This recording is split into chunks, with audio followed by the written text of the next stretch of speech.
नमस्कार. मी अनुराग काळे, young professional, कृषी विज्ञान केंद्र, खरपुडी, जालना.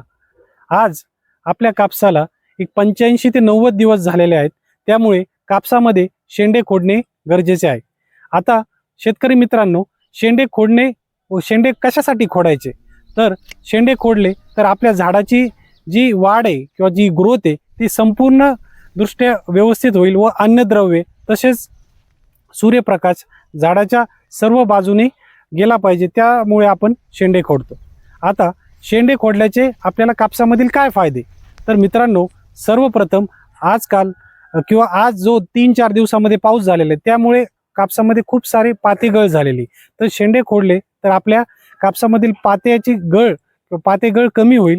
दुसरे, आपल्या झाडाला किंवा झाडामध्ये प्रत्येक भागाला अन्नद्रव्य व सूर्यप्रकाश मिळेल.